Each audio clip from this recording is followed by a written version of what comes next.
Aku ingin menceritakan sebuah pengalaman yang aku alami dulu sewaktu masih SMA. Namaku Yandi. Aku bersekolah di salah satu SMA negeri di Tuban. Aku biasa pergi ke sekolah menggunakan sepeda motor. Pagi itu, aku berangkat ke sekolah seperti biasanya. Sebelum berangkat sekolah, aku menjemput temanku Ipan di depan rumahnya. Kami berdua berboncengan sambil mengobrol mengisi perjalanan kami. Saat melewati jembatan yang di atasnya ada rel kereta api, tiba-tiba Ipan berkata, "Kalau tempat ini katanya angker." Aku tersenyum mendengar kata-katanya itu. Memang, sebelumnya aku tidak pernah takut dengan hal seperti itu. Namun kalau aku sekarang mengingat percakapanku dengan Ipan saat itu, aku tersadar betapa sompralnya ucapanku saat itu. "Ya elah Pan, ketakut gue kalau masalah angker begituan," kataku kepada Ipan. Spontan setelah berkata demikian, tiba-tiba saja aku kehilangan kendali. Motorku oleng dan kami berdua terjatuh ke aspal. Orang-orang mulai berkerumun mengelilingi kami.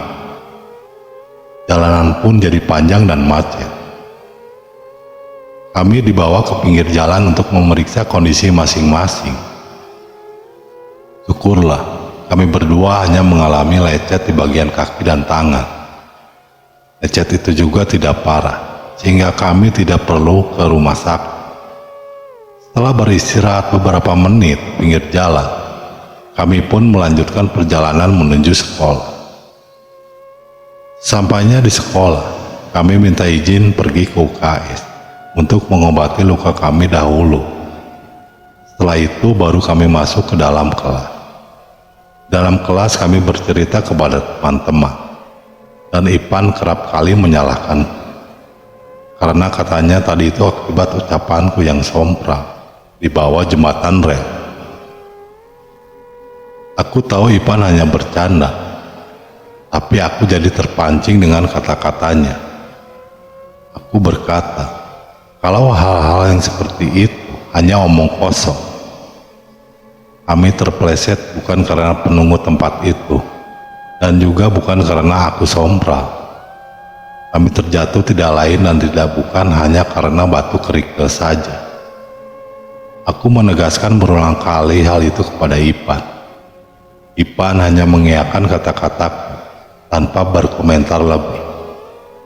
Aku pun tidak membahasnya lagi sampai bunyi bel pulang sekolah. Yang itu Ipan tidak ikut numpang lagi di motorku. Akhirnya aku pergi untuk bermain dulu ke rumah temanku. Di sana aku sempat ketiduran dan terbangun di sore hari. Aku menelpon rumah untuk meminta izin pulang malam. Jam 10 malam lewat, aku pamit dari rumah temanku dan memacu motorku menuju rumah. Waktu itu aku memutuskan untuk melewati jalan-jalan kecil karena takut ada berandalan motor kalau aku lewat jalan raya pada malam hari. Namun jalan ini membuatku harus melewati jembatan rel kereta api itu lagi. Dalam benakku kembali terngiang perkataan Ipan tentang tempat yang katanya angker itu. Jujur aku merasa sedikit was-was. Aku tancap gas dan aku pun masuk ke jembatan itu. Tiba-tiba apes. Motorku mendadak mogok. Aku terheran karena bensinku full dan aki motor baru diganti kemarin. Akhirnya aku mendorong motorku ke pinggir jalan sambil mengeluarkan handphone untuk menerangi dan memeriksa kondisi motorku. Tiba-tiba hawa dingin menusuk kulit. Aku langsung terdiam. Perlahan aku melihat ke kiri dan ke kanan. Namun hanya ada kegelapan malam dan tidak ada siapa-siapa. Hawa dingin ini makin mencekam. Ketika aku mencoba menelpon ke rumah, namun saat itu tidak dapat tersambung. Tiba-tiba terdengar sebuah suara, seperti langkah kaki seorang yang sedang berjalan di atas rel. Leherku mendadak dingin, disertai dengan bulu kuduku yang berdiri. Siapa yang berjalan di atas rel api jam segini? Aku kali ini merasa ada yang melempar batu dari arah belakangku. Aku menengok ke belakang, dan astaga, aku melihat sesosok wanita berbaju putih. Rambutnya panjang dan wajahnya tampak putih pucat, dengan matanya yang merah menyala. Dia menyeringai kepadaku. Sontak aku memasukkan kunci motorku dan mencoba untuk menghidupkannya lagi. Tapi motorku masih tidak mau menyala. Aku coba menengok kembali ke arah belakang. Untunglah wanita itu sudah menghilang. Dan ketika aku melihat ke arah kaca spion motorku, astaga, kuntilanak itu kini sudah duduk di jok belakang motorku. Aku menjatuhkan motorku dan berteriak. Sambil berlari, tiba-tiba aku terjatuh. Batu kerikil di jalan itu membuatku terpleset. Aku terempas ke aspal. Saat aku mencoba bangkit, ternyata kuntilanak itu kini tepat berada di depanku, sambil tertawa cekikikan. Aku balik arah dan kembali lagi ke arah motorku dengan panik. Aku coba menghidupkan lagi motorku dan akhirnya menyala. Aku langsung tancap gas agar bisa keluar menjauh dari jembatan itu. Setelah keluar dari situ, terlihat di kaca spion motorku, kuntilanak itu sedang berdiri di ujung jembatan itu. Lalu dia melayang seperti mengejarku. Dalam sekejap dia sudah melayang di sampingku. Aku panik dan terjatuh lagi.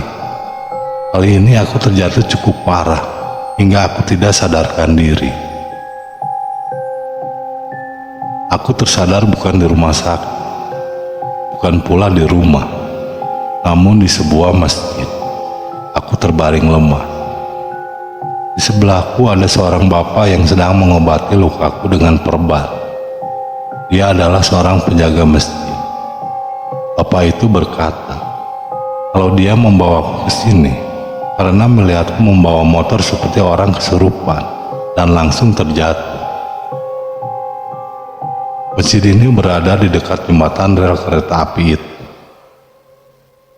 Terlihat di luar banyak orang yang melihat. Salah seorang di antaranya berbisik cukup keras. Aku bisa mendengarnya dengan jelas.